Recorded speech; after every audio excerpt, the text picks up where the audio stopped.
انگارے کے ناظرین کو خوش آمدید۔ آج جس موضوع پر ہم گفتگو کریں گے وہ ہے ڈی کنسٹرکشن۔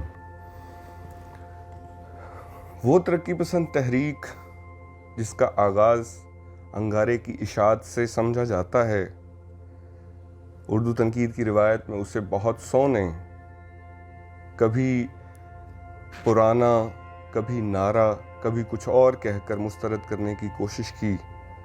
لیکن ایک طالب علم کے طور پر میرا یہ یقین ہے کہ وہی ترقی پسند تحریک یا وہی ترقی پسند روایت اپنے ارتقاء کے بعد آج اس مرحلے میں ہے کہ جہاں یہ تحریک کوئی پمفلٹ نہیں رہی، اور جتنے بھی مغربی تھیوری کے مباحث ہیں وہ اسی تحریک کے زیر اثر پیش کیے جا سکتے ہیں۔ اور یہاں یہ واضح کرنا ضروری ہے کہ یہاں ترقی پسند تحریک سے مراد وہ اسٹیریوٹائپ ترقی پسند نہیں جسے پروپیگنڈا یا نعرہ کہا گیا۔ اچھا، دوسری بات یہ کہ میں یہ کوئی جاروبی بیان نہیں دے رہا ہوں کہ ڈی کنسٹرکشن کو اسی کے تحت پیش کرنا چاہیے۔ جب ہم اس فلسفے کے پیشکار یعنی فرانسیسی فلسفی یاک دریدا کی کتابوں پر نظر ڈالتے ہیں تو ہم دیکھتے ہیں کہ اسپیکٹر آف مارکس ایک ایسی کتاب جس میں اس نے خود مارکس کو، ایک مارکس کی نئی تعبیر کو، مارکس کے متن کے نئے پیراڈائم کو موضوع بنایا، تو اس تناظر میں میں یہ سمجھتا ہوں کہ بالخصوص ڈی کنسٹرکشن آج اردو تنقید میں ترقی پسند، ایک ریڈیکل ترقی پسند ایک اسٹڈی ہے، ایک مطالعہ ہے۔ اب ہم اپنے آج کے موضوع کی طرف آتے ہیں، ڈی کنسٹرکشن۔ ڈی کنسٹرکشن سے مراد کیا ہے، اس کی تعریف کیسے کی جا سکتی ہے، ان سب سوالوں کا جواب دینے سے پہلے ہمیں اس احتیاط کو ذہن میں رکھنا چاہیے جو خود یاک دریدا کے ہاں ہمیں نظر آتی ہے۔ میرا اشارہ دریدا کے اس خط کی طرف ہے جو اس نے اپنے جاپانی دوست کے نام لکھا، حالانکہ ہم جانتے ہیں کہ خط ایک نجی متن ہے، لیکن اس میں بھی اس نے غیر معمولی احتیاط سے کام لیا، اور اس نے لا تشکیل کیا ہے، ڈی کنسٹرکشن کیا ہے کے بجائے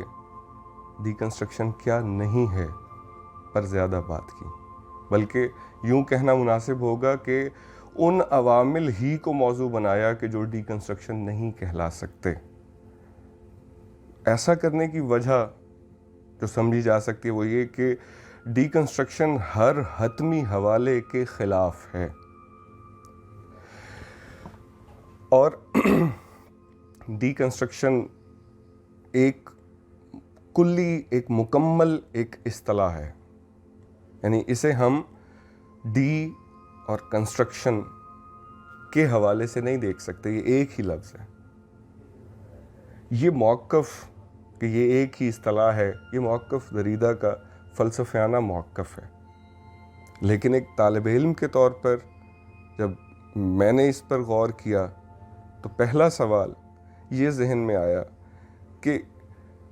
وہ کون سی تشکیل ہے، وہ کون سے عوامل ہیں کہ جن کا انکار کر کے لا تشکیل کا فلسفہ دریدا کے ہاں منظر عام پر آیا۔ تو میں نے یہ کوشش کی واضح کرنے کی کہ ہمیں دریدا کی احتیاط کو ذہن میں رکھنا چاہیے، لیکن وہ ایک فلسفیانہ موقف بھی ہے۔ تو ہم بات کر رہے تھے کہ ڈی کنسٹرکشن میں یا لا تشکیل میں ہم کسی سابقے کی نشاندہی نہیں کر سکتے، یعنی ہم یہ ان دو الفاظ کو علیحدہ نہیں کر سکتے دریدا کے فلسفیانہ موقف کے مطابق، لیکن تفہیم کی غرض سے ہمیں ایسا کرنا پڑے گا۔ ہمیں لا تشکیل کو سمجھنے کے لیے پہلے اس بات کو سمجھنا چاہیے کہ تشکیل کیا ہے۔ یا دریدہ کے نزدیک تشکیل کیا ہے، دریدہ کے فلسفے میں تشکیل سے مراد کیا ہے، بلکہ اس کی طرف بڑھنے سے قبل ضروری ہے کہ یہاں دریدہ کے ایک اہم نقاد، میں نے احتیاط برتتے ہوئے مخالف کا لفظ استعمال نہیں کیا، لیکن وہ بہرحال دریدہ پر سخت تنقید، اس کے فلسفے پر سخت تنقید کرنے والا آدمی ٹیری ایگلٹن نے ایک جگہ لکھا کہ دریدہ ایک ایسا بونا ہے جو کسی بھی دیو کامت مفکر کو زمین پر گرا سکتا ہے۔ اس سخت بیان میں ہم سمجھ سکتے ہیں کہ ایک خاص طرح کا اعتراف بھی موجود ہے کہ اس کا فلسفہ اتنا معمولی نوعیت کا نہیں ہے۔ اب ہمیں جاننا چاہیے کہ آخر کیا ایسا کمال ہے یا ایسے کون سے عوامل ہیں کہ جو اسے اس کے ناقدین کی نظر میں بھی بہرحال اہم بناتے ہیں۔ تو اس حوالے سے ضرورت ہے سمجھنے کی کہ تشکیل کیا ہے۔ تو تشکیل کی ذیل میں ہمیں یہ مان لینا چاہیے کہ تشکیل سے مراد دریدہ کے ہاں وہ مغربی فلسفہ ہے کہ جس میں کچھ عوامل ایک خاص طرح کی ساخت یا ایک خاص طرح کی تشکیل رکھتے ہیں۔ وہ عوامل کیا ہیں؟ فلسفے کا وہ معنیاتی نظام کہ جو تشکیل لیے ہوئے ہے، وہ نظام کس طرح مرتب ہوتا ہے، ہم یہ سمجھنے کی کوشش کریں تو سب سے پہلی بات جو دریدہ کے فلسفے کا ہدف بھی قرار دیا جا سکتا ہے جس چیز کو، وہ ہے لوگوس، لفظ مرکزیت۔ لوگوس کے حوالے سے اگر ہم Oxford dictionary of literary terms کی طرف جائیں تو ہمیں وہاں لوگو سینٹریسزم کی ذیل میں لوگوس کی تعریف کچھ یوں ملتی ہے کہ فلسفے کے تناظر میں دلیل یا سچ کا وہ اصول کہ جسے سب نے برتا، تمام فلسفیوں نے استعمال کیا، یہ تو فلسفے کی حد تک لوگوس کا مفہوم۔ اور دوسری طرف اگر ہم عیسائی الہیات کی طرف جائیں تو وہاں اس سے مراد وہ لفظ ہے جو خدا نے بولا اور تمام مظاہر کا منبع سمجھا جاتا ہے۔ تو اس تعریف کے بعد اب ہم کہہ سکتے ہیں کہ دریدہ نے اس کو ہدف کیوں بنایا۔ دریدہ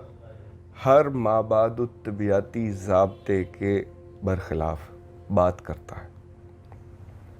اسی لیے اس نے لوگوس کو نشانہ بنایا۔ اس نے یہ کہا کہ افلاطون سے لے کر ہائیڈگر تک کا تمام تر فلسفہ لوگوس کے تحت ہی معنی اخذ کرتا ہے۔ تو لوگو سینٹریسزم کو ہم اردو میں لفظ مرکزیت کہہ سکتے ہیں۔ اس لفظ مرکزیت کی وجہ سے حتمی سچ کا تاثر ابھرتا ہے، تحریر میں تقریر غالب آ جاتی ہے، یعنی جب بھی ہم کچھ لکھا ہوا پڑھتے ہیں تو اس تحریر کی بنیاد پر مقرر کا تصور ہمارے ذہن میں ابھرتا ہے، یعنی بولنے والے کا تصور، اور وہی تصور ہے کہ جو اس کی انٹینشن کو ہمارے سامنے لاتا ہے۔ یعنی ہم کوئی کتاب پڑھنا چاہتے ہیں تو ہم اس کے حوالے سے لکھے گئے پیش لفظ کو اہمیت دیتے ہیں تاکہ مصنف کا نقطہ نظر مکمل طور پر سمجھ سکیں۔ تو یہ جو مصنف کا نقطہ نظر ہے، یہی دراصل منشا ہے مصنف کی، یہی مصنف کی انٹینشن ہے، اور یہی ہمیشہ سے قاری کی تلاش رہی ہے۔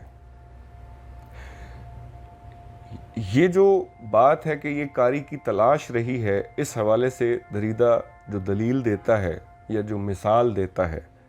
وہ افلاطون کے فلسفے سے اور بہت سی مثالوں کے ساتھ ہم یہاں پر صرف ایک مثال پر اکتفا کر رہے ہیں، اور وہ ہے لفظ فارماکون۔ فارماکون